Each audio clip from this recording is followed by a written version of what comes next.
I've said this before, I will say it again until I die. Talent is overrated. Okay, I want you to be a talented player. I want you to work on your technical skills. I want you to work on your creativity and even your flair, a little bit of style when you play. But you need to understand the talent is nothing without work ethic. Okay, you need to be a harder worker in every area of your life, on the field obviously, but off the field. What do you really want to achieve? I guarantee you it's not going to come to you as quickly as you want if you aren't willing to work as hard as you possibly can. Okay, so the next time you're on the field, ask yourself, am I actually playing as hard as I can, or could I take it to another level? In reality, we can all take it to another level, but are we willing to do so? If you want to become a better player, and I know you do, so I don't even know why I'm asking that question, make a commitment to yourself to be the hardest working player on your team. Work ethic is actually one of the biggest differences, the biggest dividers between players who make it to whatever goal they want, let's say college or professional level, and those who don't. Those who have the talent, the ability, but they didn't make it. Work ethic is what makes that big difference. Okay, so realize, talent is great. You need to have talent, you need to have skills. But if you really want to be noticed, you want to stand out, and you want to actually make a difference on the field, work ethic is what you need to work on. Have you ever seen or even been a part of a team who wasn't the best, but they worked really hard? Okay, have you ever seen a team like that beat a team of great skill? Maybe they were the best players in their city, and they should have won the game on paper, but this hardworking team of non-skilled players beat them? Have you ever been a part of that or seen that? I've personally been a part of that, and in reality, I was probably on the skilled team that should have won every game. Okay, I've been beaten by this team too many times, so I've learned that lesson. If you can learn to combine skill with that incredible work ethic, the limits on what you can achieve are absolutely undefined. Okay, you can become as great as you want. You can produce all the results you want. Combine skill with hard work. It's a beautiful formula for success. Now, if you can learn to become that type of player, you will be an absolute nightmare for your opponents to play against, and you will be a blessing for your teammates and coaches. So how do you get a better work ethic? How do you start to push yourself harder? The reality is you need to start by understanding you are 100% responsible for your work ethic. Okay? No one else can get as much out of you as you can get out of yourself. So what do you really want to achieve? Are you willing to work hard enough to achieve that goal? Do you want it bad enough? So let's go back to those motivating factors. Do you want it bad enough to actually go out and do what must be done? Now, having a great work ethic starts from realizing that the harder you work, the faster you'll achieve your goals. Okay? The harder you work, the more good things are coming to you. Okay? Hard work does not go unnoticed. Maybe you don't get the recognition that you want in that moment, but understand me, it is coming to you. Let's say you had a great game. Okay, you personally had a great game. You worked as hard as you possibly could, but your team ended up losing. Maybe you weren't rewarded in the moment for your work ethic, but after the game, someone approached you and they said, hey, I'm a scout for a team. I really like your work ethic out there and the way you played. Here's my card. Okay, it's coming to you. That's just another example.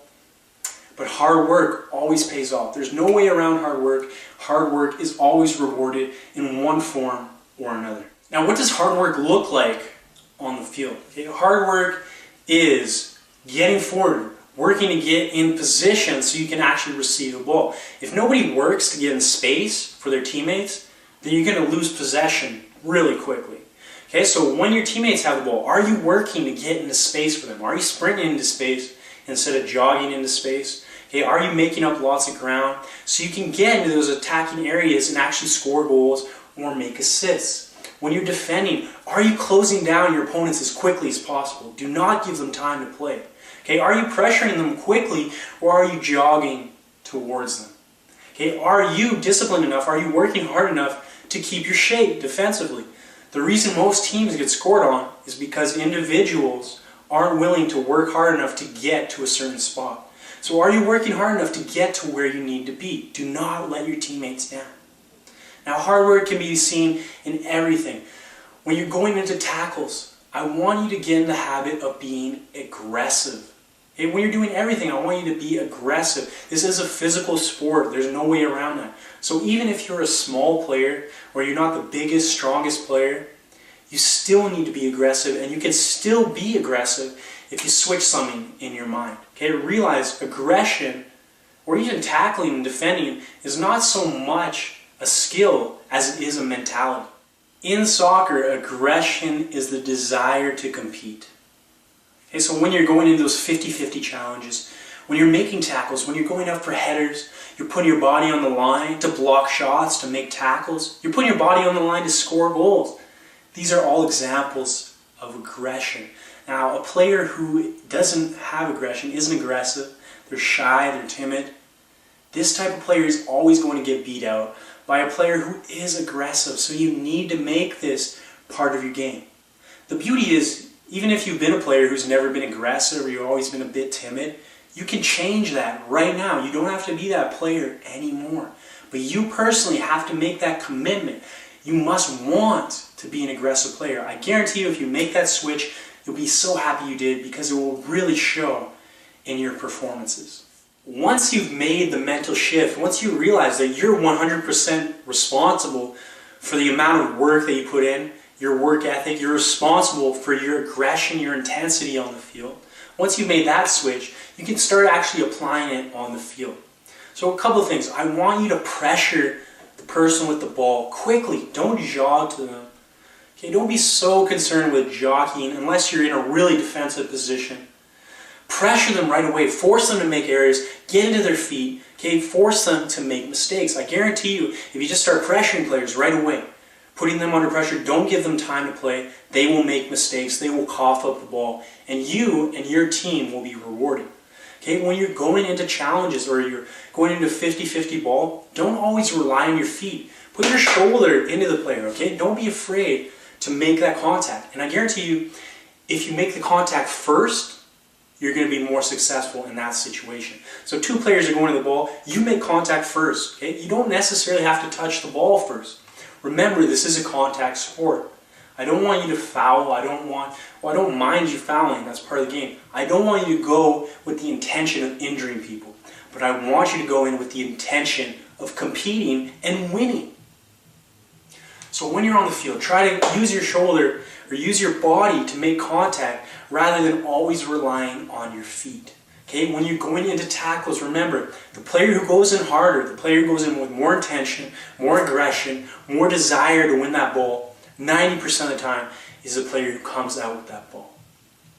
Can you challenge for headers? Even in the beginning, if you're not winning headers, you need to at least get up with your opponent. Okay, get up. Remember, try to make contact. If you make it first, you're going to have the advantage. You don't need to push just a little shoulder, or maybe even have your chest in his back or her back.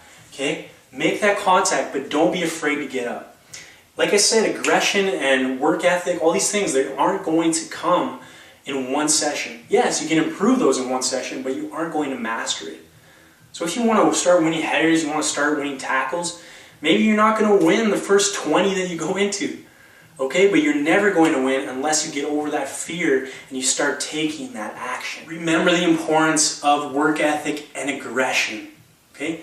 Add those to your game. Be the hardest working player on your team. Be the most aggressive player. Remember, don't play with the intention of injuring others. Play with the intention, the desire to compete and winning every battle that you go into. If you can add these two components to your game, you're going to see a massive change, just like that, okay? In the way that you play, in the way that you feel about how you're playing.